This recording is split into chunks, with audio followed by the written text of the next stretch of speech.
কালিয়াগঞ্জে মৃত্যুঞ্জয় বর্মন খুনের ঘটনা থেকে কাকদ্বীপের সূর্যনগরে মা কালীর মূর্তি প্রিজন ভ্যানে তোলা।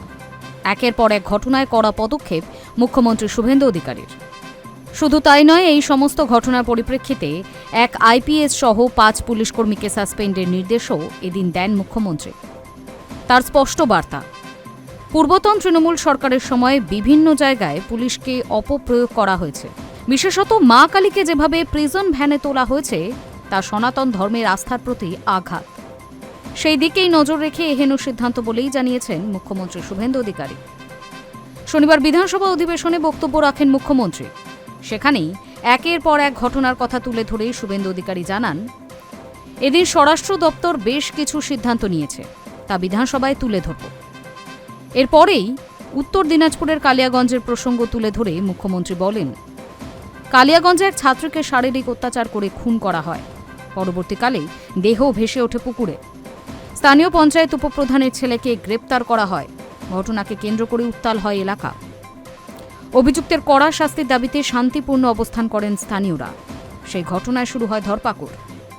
মুখ্যমন্ত্রী বলেন, আন্দোলনে গেছিলেন বলে পুলিশের টিম রাত 2টোয় মৃত্যুঞ্জয় বর্মনের বাড়িতে পৌঁছায়।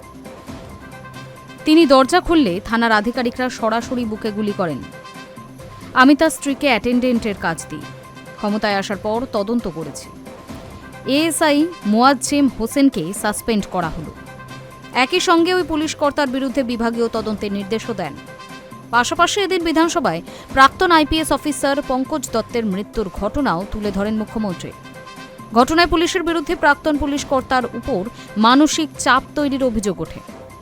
ঘটনায় প্রাক্তন মুখ্যমন্ত্রী অর্থাৎ মমতা বন্দ্যোপাধ্যায়ের বিরুদ্ধে তোপ দেগে শুভেন্দু বলেন, প্রাক্তন মুখ্যমন্ত্রী আমার কাছে 2 বার হেরেছেন। তার নির্দেশে বড়তলা থানায় ডেকে পঙ্কজ দত্তকে হ্যারাস করা হয়। সকাল 10টায় ডাকা হতো, রাত 10টায় ছাড়া হতো।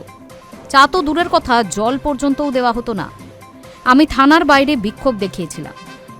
এই ঘটনায় আইও সাধন দাসকে সাসপেন্ড করলাম। একই সঙ্গে বড়তলা থানার আইসি সুবর্ণ দত্ত চৌধুরীকেও এদিন সাসপেন্ডের নির্দেশ দেন মুখ্যমন্ত্রী। এছাড়াও গত বছর জগদ্ধাত্রী পুজোর বিসর্জনকে ঘিরে উত্তাল হয়ে ওঠে কৃষ্ণনগর। পুলিশের বিরুদ্ধে স্থানীয়দের উপর ব্যাপকভাবে লাঠিচার্জের অভিযোগ ওঠে। শুধু তাই নয়, ঘটনাস্থলে কর্তব্যরত ইন্সপেক্টর অমলেন্দু বিশ্বাসের ভূমিকা নিয়েও প্রশ্ন ওঠে। এমনকি অশালীন শব্দ প্রয়োগ করেন বলে অভিযোগ ওঠে। সেই ঘটনায় ইন্সপেক্টর অমলেন্দু বিশ্বাসকে সাসপেন্ড করার নির্দেশ দেন মুখ্যমন্ত্রী। শুধু তাই নয়, বিচার বিভাগীয় তদন্তেরও নির্দেশ দেওয়া হয়েছে। পাশাপাশি কাকদ্বীপের সূর্যনগরে মা কালীর মূর্তির ভাঙাকে কেন্দ্র করে উত্তাল হয়ে উঠেছিল গত বছর। সেই ঘটনাতেও এদিন পদক্ষেপ করা হয়। শুভেন্দু অধিকারী জানান, কাকদ্বীপের সূর্যনগরে মা কালীর মূর্তি ভাঙা হয়। মানুষ প্রতিবাদ করেন। আইপিএস কোটেশ্বর রাওয়ের নেতৃত্বে জনতার ওপর লাঠিচার্জ চলে। তারপর মা কালীকে প্রিজন ভ্যানে তুলে নিয়ে থানায় নিয়ে যাওয়া হয়, যা সনাতন ধর্মের আস্থার প্রতি আঘাত। দক্ষিণ 24 পরগনা জেলার সুন্দরবন পুলিশ জেলার কাকদ্বীপের সূর্যনগরে কালী পুজোর সময় মাতা কালীর মূর্তি ভাঙা হয়। সেই কালী মাতার মূর্তি অর্থাৎ আস্থাতে আঘাত করার জন্য এলাকার মানুষ প্রতিবাদ করেন। প্রতিবাদ অনেকক্ষণ চলে।